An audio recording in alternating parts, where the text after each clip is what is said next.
दोस्तों आज की इस वीडियो में मैं आपको भारतीय भूगोल से संबंधित 20 ऐसे प्रश्नों के बारे में बताने वाला हूं जो कि आईएएस की परीक्षा में आए हैं। यानी कि पिछले कुछ सालों में ये प्रश्न आईएएस यूपीएससी की परीक्षा में देखे गए हैं, जैसे कि आईएएस परीक्षा 2020, 22, 23, 17, 18, 14।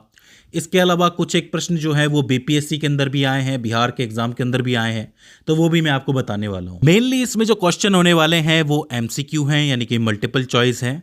तो अगर आप इनको ठीक से पढ़ लेते हैं तो आपको बेसिक ज्योग्राफी कवर हो जाएगी, खासकर पहाड़, दर्रे और द्वीप। इस लिस्ट में जो पहला प्रश्न आता है वो इस प्रकार है कि निम्नलिखित कथनों पर विचार कीजिए। यानी कि हमें 3 कथन दे रखे हैं और हमें ये देखना है कि इन तीनों में से कौन सा सही है।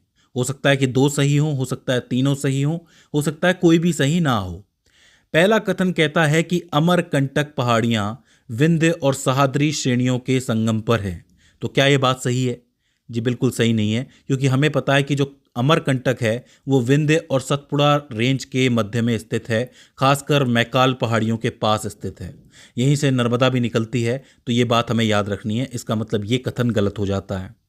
इसी तरीके से बिलीगिरी रंगन पहाड़ियां सतपुड़ा श्रेणी के सबसे पूर्वी भाग में स्थित हैं। तो क्या यह बात सही है? ये बात भी सही नहीं है, क्योंकि हमें पता है कि बिलीगिरी रंगन पहाड़ियां जो हैं वो कर्नाटक के चामराज जिले के अंदर मौजूद है। चामराज जिला आपको मालूम है, मैंने पढ़ाया है, वहां पे ये मौजूद है। तो सतपुड़ा श्रेणी के पूर्वी भाग में स्थित नहीं है, तो इसे आपको याद रखना है।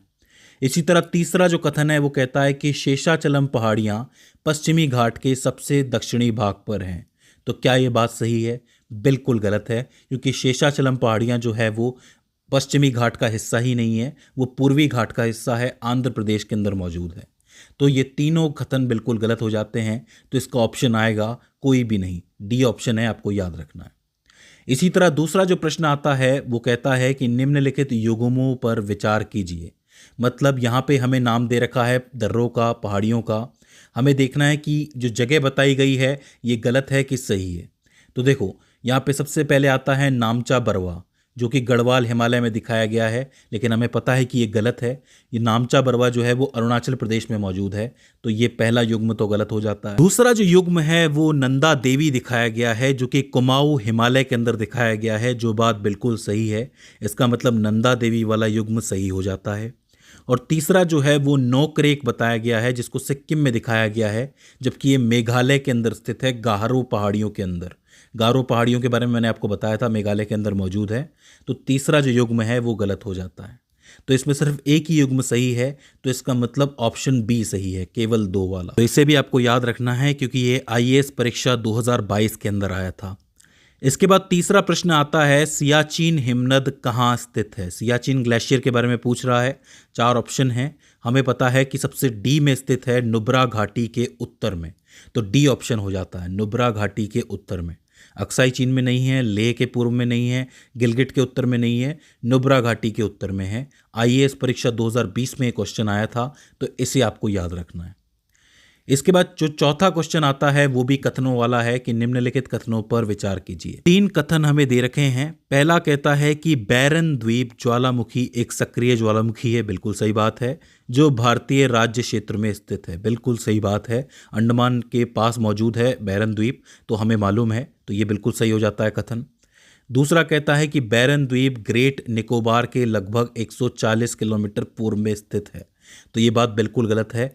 अंडमान जो है, अंडमान वाला जो हिस्सा है, पोर्ट ब्लेयर वाला, उससे 140 किलोमीटर दूर स्थित है बैरन द्वीप। तो दूसरा कथन गलत हो जाता है। तीसरा कथन दे रखा है कि पिछली बार बैरन द्वीप ज्वालामुखी में 1991 में उद्गार हुआ था और तब से यह निष्क्रिय बना हुआ है। तो ये बात बिल्कुल गलत है, क्योंकि 2005 के अंदर भी इसके अंदर उद्गार हुआ था, तो इसे आपको याद रखना है। तो दूसरा और तीसरा कथन गलत हो जाता है, पहला कथन सही होता है। तो इसका जवाब होगा ऑप्शन ए। और ये जो प्रश्न है आईएएस परीक्षा 2018 में देखा गया था, तो इसे भी आपको याद रखना है। इसके बाद 5वां प्रश्न है कि निम्नलिखित में से कौन सा भौगोलिक रूप से ग्रेटर निकोबार के सबसे निकट है? यानी कि यहाँ पे 4 द्वीप दे रखे हैं, आपको पूछ रहा है कि कौन सा जो है ग्रेटर निकोबार के सबसे करीब है। यहाँ पे 4 ऑप्शन दे रखे हैं, सुमात्रा, बोर्नियो, जावा और श्रीलंका। आईएएस परीक्षा 2017 का प्रश्न है। आपको आइडिया लग गया होगा कि सुमात्रा जो है वो ग्रेट निकोबार के सबसे करीब है। तो सुमात्रा ऑप्शन को आपको याद रखना है। इसके बाद आता है छठवां प्रश्न, जो कि कथनों वाला प्रश्न है। फिर से इसमें आपको 3 कथन दे रखे हैं। पहला कथन है कि भारत में हिमालय केवल 5 राज्यों में फैला हुआ है। तो ये तो बिल्कुल गलत है, क्योंकि ये काफ़ी राज्यों के अंदर फैला हुआ है, ज़्यादा राज्यों में है, नॉर्थ ईस्ट तक जाता है। तो ये कथन गलत हो जाता है। दूसरा कथन है कि पश्चिमी घाट केवल 5 राज्यों में फैले हुए हैं। तो ये बात भी गलत है, ये भी अधिक राज्यों के अंदर फैला हुआ है। तो दूसरा कथन भी गलत हो जाता है। और तीसरा दे रखा है कि पुलिकट झील केवल 2 राज्यों में फैली हुई है। तो ये बात बिल्कुल सही है, आंध्र प्रदेश और तमिलनाडु के अंदर ये झील फैली हुई है। तो इसका मतलब तीसरा कथन सही हो जाता है। तो इसका मतलब आप ऑप्शन बी पे अपना साइन लगाएंगे। आईएएस परीक्षा 2017 में देखा हुआ प्रश्न है, तो इसे आपको याद रखना है। इसके बाद 7वां प्रश्न जो आता है वो कहता है कि निम्नलिखित युग्मों पर विचार कीजिए। यानी कि यहाँ पे 4 युग्म दे रखे हैं, हमें देखना है कि कौन से युग्म सही हैं। कहता है कि कार्डमम पहाड़ियाँ जो है वो कोरोमंडल तट पर मौजूद है। तो ये बात बिल्कुल गलत है, आपको पता है साउथ वाले एरिया के अंदर है, खासकर केरल वाले एरिया के अंदर। तो ये गलत हो जाता है। दूसरा जो है वो कहता है कैमूर पहाड़ियाँ जो है वो कोंकण तट के ऊपर मौजूद है। तो ये बात भी गलत हो जाती है। तो पहला और दूसरा युग्म तो वैसे ही गलत हो जाते हैं। तीसरा कहता है कि महादेव पहाड़ियाँ जो है वो मध्य भारत में स्थित है। बिल्कुल सही बात है, मध्य प्रदेश के अंदर स्थित है। तो इसे आपको याद रखना, सही है ये युग्म। चौथा जो है वो कहता है कि जो मिकिर पहाड़ियाँ हैं वो पूर्वोत्तर भारत में स्थित हैं। तो ये बात बिल्कुल सही हो जाती है कि जो मिकिर पहाड़ियाँ हैं वो पूर्वोत्तर के राज्यों में ही स्थित है। तो जो तीसरा और चौथा युग्म है वो सही हो जाता है। तो यहाँ पे आप ऑप्शन सी चुनेंगे, 3 और 4। आईएएस परीक्षा 2014 के अंदर ये प्रश्न आया था, तो इम्पॉर्टेंट है, इसे आपको याद रखना है। इसके बाद आता है 8वां प्रश्न, जो कहता है कि निम्नलिखित द्वीपों के युग्मों में से कौन सा एक 10 अंश जलमार्ग द्वारा आपस में पृथक किया जाता है। साधारण भाषा में ये पूछ रहा है कि जो हमारी अक्षांश रेखाएं हैं उसमें से जो 10 डिग्री की अक्षांश रेखाएं हैं वो किस द्वीप को आपस में बांटती है, यानी कि काटती है। एक तो है अंडमान निकोबार, एक है निकोबार और सुमात्रा, एक है मालदीव और लक्षद्वीप, और एक है सुमात्रा एवं जावा। तो कौन सा ऑप्शन सही है? आपको पता है ऑप्शन है अंडमान और निकोबार। अंडमान और निकोबार के बिल्कुल बीच में से निकलती है 10 डिग्री अक्षांश की रेखा, तो दोनों को आपस में बांट देती है। आईएएस परीक्षा 2014 का क्वेश्चन है, तो इसे आपको ज़रूर याद रखना है। इसके बाद आता है 9वें नंबर का प्रश्न, जो कि है एक भौगोलिक इकाई जो पानी को इकट्ठा करती है, भंडारण करती है और पानी को छोड़ती है, उसे क्या कहते हैं? याद आ गया होगा, जल विभाजक। इसके नाम से पता चल जाता है कि जल को विभाजन करने वाला, जल को छोड़ने वाला जल विभाजक कहलाता है। इंग्लिश में इसको वाटरशेड कहते हैं। आर्द्र भूमि नहीं है, पानी का हौज नहीं है, व्यर्थ भूमि नहीं है, जल विभाजक है। यूपीपीएससी 2023 का ये प्रश्न है, तो इसे आपको ज़रूर याद रखना है। इसके बाद जो 10वें नंबर का प्रश्न है वो बड़ा मज़ेदार है। वो ये कहता है कि निम्नलिखित में से कौन सा दर्रा राज्य या फिर केंद्रीय शासित प्रदेश में सही सुमेलित किया गया है। कहने का अर्थ है कि ऑप्शन में कुछ दर्रों के नाम दिए गए हैं, जैसे कि नीति दर्रा, अगिल दर्रा, माना दर्रा और दीपू दर्रा। सामने कुछ नाम लिखे हुए हैं, उत्तराखंड, अरुणाचल प्रदेश, हिमाचल प्रदेश और लद्दाख। बताना ये है कि कौन सा सही है। नीति दर्रा जो है वो उत्तराखंड के अंदर है, सही बात है, तो ये तो सही हो जाता है। अगिल दर्रा जो है वो जम्मू कश्मीर के अंदर है, तो अरुणाचल प्रदेश गलत लिखा हुआ है। माना दर्रा जो है वो उत्तराखंड के अंदर है, माना गांव से याद आ गया होगा आपको, तो हिमाचल प्रदेश गलत लिखा हुआ है। और दीपू दर्रा जो है वो आपके अरुणाचल प्रदेश में है, लद्दाख गलत लिखा हुआ है। तो यहाँ पे सिर्फ एक ही सही हो जाता है, वो है नीति दर्रा।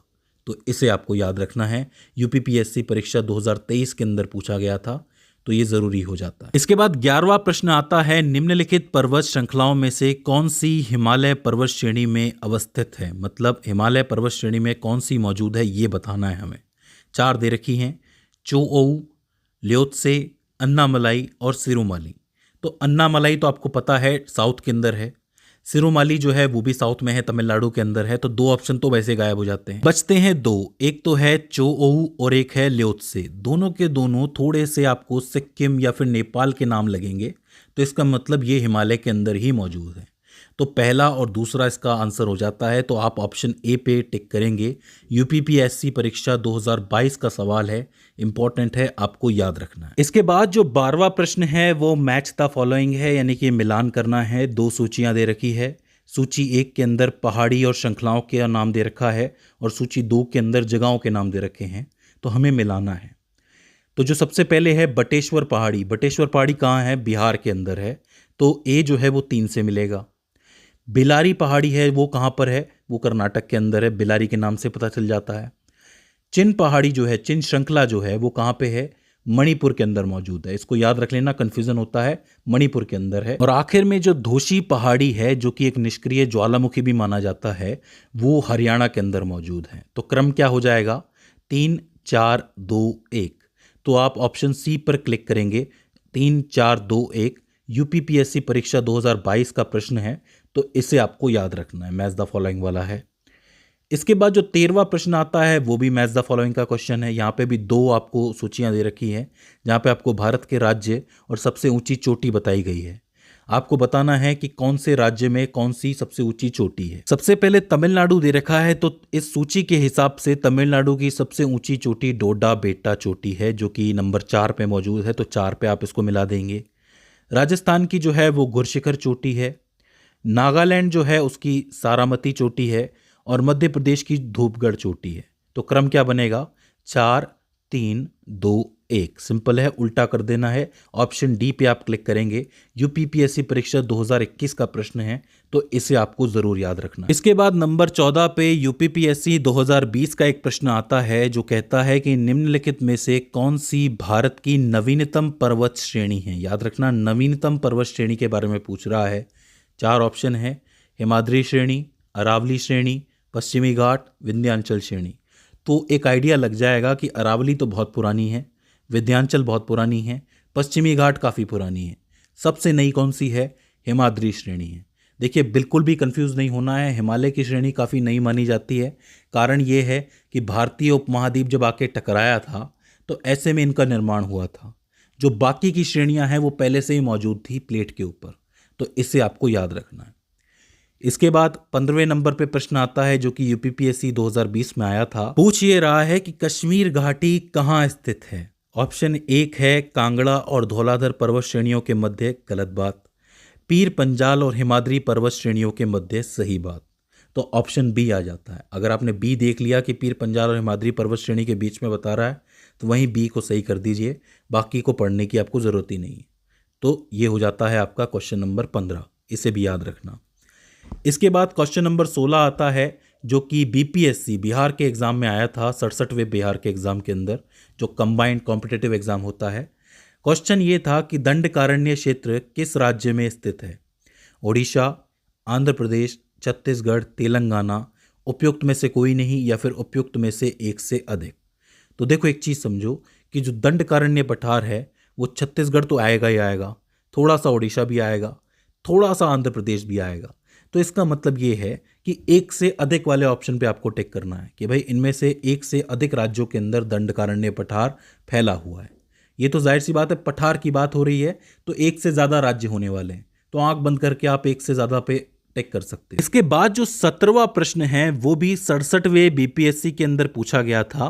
प्रश्न ये था कि गंगा के मैदान को एक डैश के रूप में वर्णित किया गया है। 4 ऑप्शन दे रखे हैं आपको, पैडी प्लेन, पेनी प्लेन, जियोसिंक्लाइन या फिर कास्ट प्लेन। इसके अलावा एक ऑप्शन और है कि उपयुक्त में से कोई नहीं, या फिर उपयुक्त में एक से अधिक। तो देखो, उसका सीधा आंसर है जियोसिंक्लाइन। जियोसिंक्लाइन का मतलब यहाँ पे ये है कि नदियों द्वारा लाई गई जो तलछट, जो गाद है, उसके द्वारा भरा गया गड्ढा, उसके द्वारा बनाया गया मैदान जियोसिंक्लाइन कहलाता है। तो ऐसे में गंगा का मैदान भी एक जियोसिंक्लाइन ही कहलाएगा। अभी हाल ही में मैंने आपको गंगा के मैदान के ऊपर एक वीडियो बना के दी थी। वहाँ मैंने आपको गंगा के मैदान में पढ़ाया था कि किस तरीके से गड्ढा तैयार हुआ, फोरडीप तैयार हुआ, और सोन, घाघरा, गंगा जैसी नदियों ने इसको भर दिया।